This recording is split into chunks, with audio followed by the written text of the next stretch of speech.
Bonjour à tous, bienvenue sur notre nouvelle vidéo.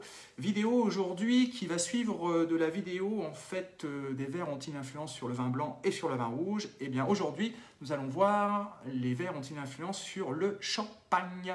Voilà, alors vous savez très bien qu'il existe une multitude de verres qui sont issus des maisons de champagne, issus des verreries. Donc je ne pourrais pas tout regrouper, ce n'est pas un jugement, c'est juste pour se donner à peu près une idée du calice, je dirais, idéal du verre. Alors calice, j'entends que je vous explique un petit peu au niveau du verre. Donc là, nous avons le buvant, ici, tout le tour du verre, voilà, tac, tac, tac, tac, tac.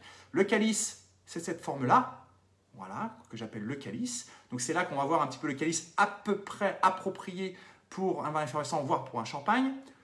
La jambe du verre et son pied. Tout ici, tac, voilà, comme ça vous savez déjà comment est formé un verre et les mots employés pour désigner chaque partie du verre. Ça c'est la première chose. Donc je vais y arriver, pardon. Il en existe une multitude, donc j'en ai sélectionné 4 de formes différentes, donc pour voir un petit peu comment se compose la dégustation du champagne, parce que j'ai choisi un champagne aujourd'hui de chez Mouzon-le-Roux. Alors je ne le présente plus parce que en fait les étiquettes sont à l'envers, on a du mal à trouver la solution. Si quelqu'un l'a d'ailleurs, tant mieux, avec le téléphone pour remettre tout à l'endroit. Et donc, j'ai choisi un champagne de chez Mouzon-le-Roux, voilà, en biodynamie, sur les verziers en grand cru.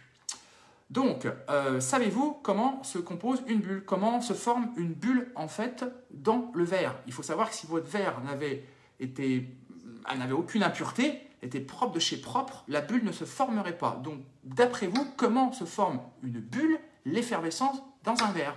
Est-ce que quelqu'un a la solution? La bulle, dans un verre, se forme avec une impureté. Donc j'entends une impureté, c'est-à-dire une fibre de cellulose qui se trouve dans l'air, qui se trouve dans votre torchon quand vous essuyez votre verre. Et cette forme de cellulose est idéale quand elle est cylindrique, donc comme un petit tube en micromètre. Et en fait, le gaz, comme le gaz carbonique est très important dans le vin, et bien, il va se faufiler en fait dans ce petit tube, hop, et il va ressortir une petite bulle. Voilà, donc c'est comme vous prenez une petite nouille en fait, si je peux dire, une coquillette, ben voilà, elle forme une coquillette, et ben le gaz s'infiltre dedans et ressort de l'autre côté pour former une bulle. Voilà comment se forment les bulles d'un champagne. Je ne sais pas si vous le saviez ou pas, mais je trouve ça très intéressant, surtout qu'il y a des verriers qui ont sorti des verres avec des rayures au fond pour favoriser la bulle. En fait, elles se favorisent parce qu'il y a des impuretés qui se mettent dedans, mais pas par rapport à la rayure. Voilà, une petite notion intéressante sur l'effervescence du champagne. On attaque, c'est parti. Donc premier verre, peut-être le plus répandu, c'est la flûte de champagne. Alors, il en existe différentes sortes. J'ai trouvé ceci, j'en commercialise pas. Mais voilà, après, elles peuvent être plus cylindriques, mais en tout cas, elles sont souvent de forme un petit peu étriquée. Ça, c'est la flûte à champagne, traditionnelle, qu'on trouve de la façon la plus importante. Ensuite, j'ai voulu prendre un côté esthétique de la flûte. Donc, le côté un petit peu plus original de sa forme, avec un cône très affûté sur le bas, une forme un peu arrondie, spécifique, c'est les chefs sommeliers, anciennement Mikasa, de solidité assez exemplaire. Attention, j'en ai qu'un, j'espère que il ne casse pas. C'est vrai, tout va bien. Et aussi de transparence exemplaire. Donc, pour voir si cette forme un petit peu originale sert vraiment à quelque chose pour le champagne ou l'effervescent. C'est le deuxième. Le troisième, une flûte plus classique de chez Spighello. Voilà, d'un calice, je dirais, un peu plus large. Donc, à voir comment se comporte l'effervescent. Et je vais le comparer même, je vais faire une petite aparté parce que je voulais voir si vraiment cette forme était bénéfique pour le champagne avec l'expert tasting. Comme vous pouvez le constater, en fait, les deux calices que je vous expliquais tout à l'heure sont à peu près identiques. Un poil plus affûté ici, c'est vrai, mais en tout cas, dans sa forme, vous pouvez le constater qu'il est pareil. Donc, je voulais voir si cette différence que l'on va payer quand même plus cher, ici, apporte quelque chose à l'effervescent, ou on pourrait rester peut-être sur un verre traditionnel d'expert tasting de vin blanc, rouge, rosé, voire effervescent. Ça peut être intéressant. Voilà, économie. Et ensuite, attention, le Graal, par rapport au prix surtout, l'impitoyable. Vous avez vu toutes ces petites moulures, ce sont des moulures en fait qu'on appelle grains d'orge, qui servent normalement à retenir la mousse. Donc c'est le numéro 4, qui n'existe plus maintenant. Qui a été fait exactement pour les vins effervescents. Voilà, avec un cône très affûté sur la fin qui favorise en fait la colonne de bulles. Voilà, donc on va le voir en le versant tout à l'heure. Donc c'est des verres qui sont dans un certain prix, mais je voulais voir si vraiment ces aspérités, cette forme de verre étaient bénéfiques pour les champagnes, voire impitoyables, comme son nom l'indique. Ça va être très très intéressant. Bon, on y va, parce que je pense qu'on va apprendre plein de choses. Et ça va être très très intéressant, surtout à la vue des fêtes qui approchent, pour voir un petit peu qu'est-ce qu'on utilise comme verre. Mais par contre, je précise bien, je ne souhaite pas profondément et sincèrement que vous mettiez mal avec le service de votre grand-mère ou de votre belle-mère. S'il y a des flûtes comme ça, ne vous inquiétez pas, vous pouvez quand même les sortir. Ce qui importe, c'est avant tout, si vous favorisez le service de table, de boire quand même dans ces flûtes-là. Pourquoi? Parce que vous allez voir que par expérience, ces flûtes peuvent avoir un petit inconvénient, même si elles sont très attachantes émotionnellement. On est parti? On attaque? Allez, go! Donc, je vais essayer de le positionner comme ceci. Hop, je me cale pour que vous voyez un petit peu la formation de la bulle. Ça va être intéressant. Voilà, donc beaucoup de mousse. Alors, cette mousse, hein, elle peut être évitée si on l'ouvre un petit peu à l'avance. Comme je vous disais, on ouvre un champagne, on le goûte et on le laisse ouvert pendant 30 minutes pour qu'il s'oxygène. C'est parti, on essaye de voir un petit peu les bulles qui se forment. Donc, ces bulles qui se forment, ça, on ne voit pas très bien. Moi, je le vois bien, mais vous, peut-être que c'est compliqué. On a des finesses de bulles, voilà, un peu marquées, donc qui se forment dans les impuretés, hein, et qui sortent au fur et à mesure. Voilà. Donc, on va goûter dans ce verre-là pour voir un petit peu ce que ça donne. Le nez est agréable.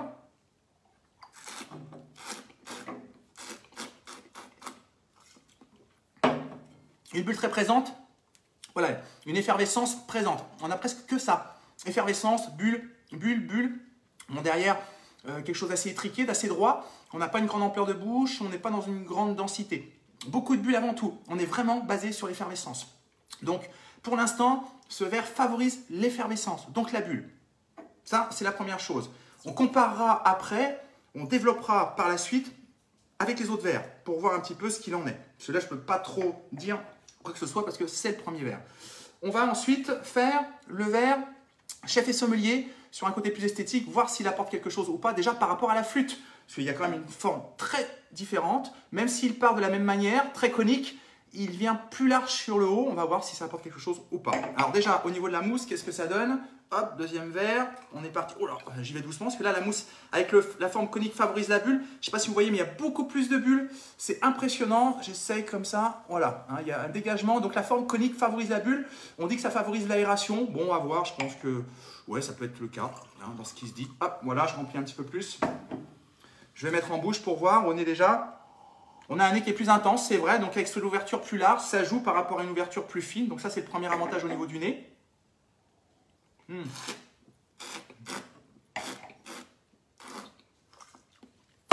Ça favorise aussi la bulle, mais c'est une bulle qui est plus fine, plus scintillante, plus crémeuse. On a beaucoup plus de jus, beaucoup plus de chair. On a une homogénéité, une richesse bien plus grande, très intéressant. Ça ouvre bien le champagne dans sa longueur, avec une belle lisibilité, une belle traçabilité. C'est frais, c'est comme une eau de glacier un peu rafraîchissante. Une bulle qui est toujours scintillante. Bah, écoutez, vous voyez, je suis surpris parce que je me méfie toujours des choses un petit peu design. Et ben, je trouve que le champagne est vraiment dans sa valeur. On a un grand plaisir. Donc là, en fait, dans ce verre-là, le problème, c'est qu'il se résume à sa bulle. Donc en fait, pour résumer très simplement, je pense que en fait, le fait d'avoir un calice un peu étriqué, vous resserrez l'effervescence et toute l'effervescence arrive et en fait, vous êtes que là-dessus. Et en plus, on étrique la matière, donc le champagne ne peut pas se développer dans sa texture, dans son enveloppe, dans sa richesse. Alors, c'est pas un engouement, c'est pas, voilà, c'est pas exponentiel non plus, hein. Donc à voir, si vraiment il y a des verres qui vous tiennent à cœur, continuez, mais c'est peut-être pas le verre idéal pour mettre en valeur le vin de champagne. Voilà, en tout cas très intéressant dans la flûte chef et sommelier, donc à suivre par rapport aux autres, voir comment ils se comportent, si on a encore plus de plaisir ou pas, mais là c'était vraiment très très bon, donc bravo à chef et sommelier pour leur flûte, voilà, très intéressant. Alors donc, hop, le spighello, je verse la bulle et donc je voulais comparer avec l'expert testing. Hop, hop, hop, on fait comme ça, tac, je verse. Donc on va voir, mais normalement la formation de bulles devrait être plus importante ici. Il y a beaucoup de bulles, comme vous pouvez le constater. Ici, est-ce que c'est pareil? Oui, pareil, voire même plus, étonnamment. Plus de bulles. Alors soit il est plus sale avec plus d'impureté, et donc ça accroche plus, soit c'est la forme du verre qui fait la chose. Voilà, la bulle reste beaucoup plus sur l'expert testing. Voilà, j'ai essayé de mettre à peu près la même quantité. Je vais goûter, on va voir ce que ça donne. Le nez déjà. Un nez plaisant ici. Plus intense ici. Normal. Plus ouvert au niveau du buvant. Voilà, sur le calice en fait. Hein, voilà, plus d'ouverture. Je vais commencer par la flûte.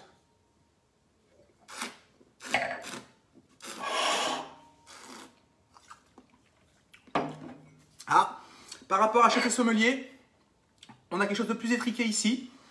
Par contre, on gagne en précision. On perd en gourmandise. Mais on gagne vraiment en netteté, en pureté. Donc, deux choix différents entre le chef et sommelier et le spighello en flûte. Je pense que peut-être si on recherche une lisibilité de terroir, quelque chose de très pointu, on peut aller chez Spiegello. Si on recherche dans la gourmandise, allez sur Chef et Sommelier. Ça, c'est une petite nuance, mais qui peut être intéressante. Par contre, sur le Spiegello, on a quand même une très belle longueur aussi, une belle bulle scintillante, une belle chair, un joli fruit, une belle expression aromatique. On est sur une autre approche, tout aussi expressive, mais peut-être plus pointue encore. Alors, maintenant, on va voir s'il y a une différence ou pas avec l'expert testing pour comparer avec la flûte de la même maison. Le nez, on l'a fait.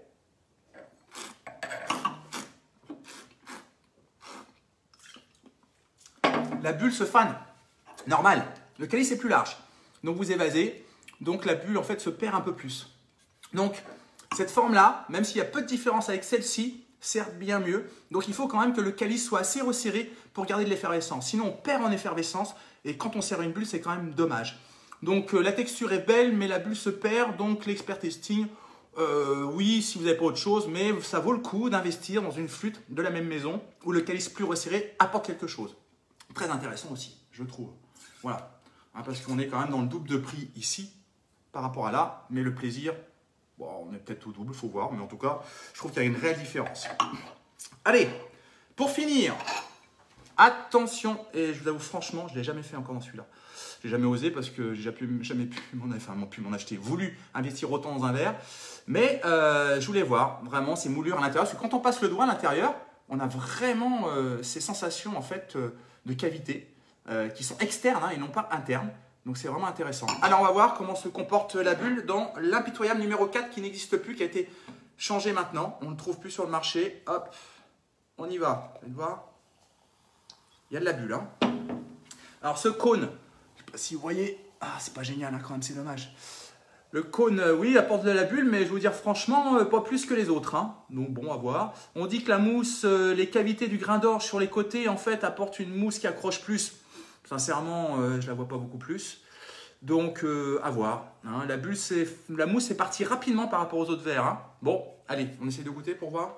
On y va, on va voir si c'est impitoyable ou pas. Et ça sert vraiment quelque chose d'investir autant dans un verre. Avec tout le respect que je dois, bien sûr, à ce verre. Le nez est plaisant.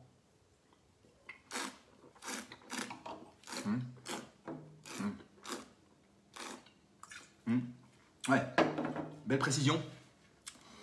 Il y a de la densité, il y a de la richesse. On est presque en fait dans la synergie de ces deux verres-là. La gourmandise de celui-ci, avec la chair, la densité, la pureté, la précision, la finesse du Spiegello. Intéressant, la longueur est peut-être encore plus profonde, on a plus de persistance. Ouais, c'est vrai, ça apporte une dimension en bouche plus charismatique. Ouais, bon, c'est bon. C'est bon. C'est un certain prix, mais c'est bon. Bon, après, les cavités autour, est-ce que ça joue à quelque chose? Est-ce que le fait de verser avec ces cavités à l'intérieur apporte plus d'aération? Parce qu'on a l'impression d'avoir un vin qui est plus ouvert en bouche. Donc, est-ce que ça crée une oxydation plus grande? À voir, mais en tout cas, il y a une différence avec les autres indéniablement. Donc, si vous en avez chez vous en collector, vous pouvez vous en servir pour le plaisir de la dégustation. Bon, on prend en richesse quand même. Hein. C'est bien construit. Bon, donc en gros, si je comprends bien, pas si évident que ça. Je pense qu'il faut rester dans des calices qui ne soient pas trop étriqués. Donc en fait, là, on a quand même une base un peu plus large. Ici, on est un petit peu plus large au niveau du calice. Ici aussi, un petit peu plus large. Donc je pense qu'il faut rester à peu près dans ces formes-là. Pas trop élargi, parce que plus vous élargissez, comme la coupe de Pompadour, on n'a pas parlé. Vous savez, la coupe Pompadour, la coupe à glace, voilà, qui est la coupe traditionnelle de base. Là, j'en ai pas trouvé. Qui a été, de par la légende, moulée sur le sein de Pompadour. Le sein droit, pas le gauche. Le sein droit était peut-être plus joli, je ne sais pas. Et donc, on l'a moulé sur son sein pour faire la coupe de Pompadour. Bon, ça c'est une légende, parce qu'on dit que Marie-Antoinette aussi, c'était pareil, c'était son sein aussi. Je pense que, voilà, on ne sait pas trop. Mais par contre, ce qui est vrai, et ce qu'a dit Pompadour, ce qui est très intéressant, et si je me souviens, c'est qu'elle disait que le seul vin alors attendez, je vais reprendre, ça j'ai plus de mal sur la truc. Voilà, le champagne est le seul vin qui laisse la femme belle après l'avoir bu. Voilà, donc on peut retenir au moins ça hein, par rapport à la moulure de la coupe. Je trouve ça très beau. Donc, en fait, cette coupe qui est trop évasive, en fait, va noyer la bulle, va la faire partir trop rapidement et manque d'effervescence. Donc, n'allez pas sur des verres trop larges, allez sur des verres un petit peu plus étriqués, mais pas trop, parce que si vous étriquez trop, vous favorisez l'effervescence et pas la texture. Donc, il faut jouer un petit peu entre les deux largeurs. Donc restez sur ces approches-là de calice légèrement élargi, un peu resserré vers le haut pour garder de la bulle et prendre de la richesse. Voilà, bah, je crois que j'ai à peu près terminé, j'ai pensé à tout. Prenez du plaisir avant tout en dégustant pardon, vos champagnes. C'est le principe déjà à la base. N'allez pas sur des verres super techniques, super chers, ça sert à rien. Prenez du plaisir. Si vous êtes du plaisir avec un verre que vous avez déjà, même s'il ne correspond pas à ce calice-là, continuez comme ça. Moi, c'était juste pour vous donner un ordre d'idée, une approche que je ressens. Voilà. Après, vous adoptez pas. Vous faites comme vous voulez. Voilà, on fera d'autres vidéos sur le champagne, sur un côté, le saviez-vous, sur des petites choses, le nombre de bulles dans une coupe, voilà, qui peut être intéressant, ou dans combien de nombre de bulles dans une bouteille de champagne, enfin plein de choses. Et bah, je crois que j'ai fait le tour. Merci en tout cas de votre écoute, de votre fidélité. À très vite. Prenez soin de vous. Si vous avez des questions, n'hésitez pas. Likez, partagez. Voilà, plein de fois. Et puis, bonne continuation et à bientôt. Ciao, au revoir, merci.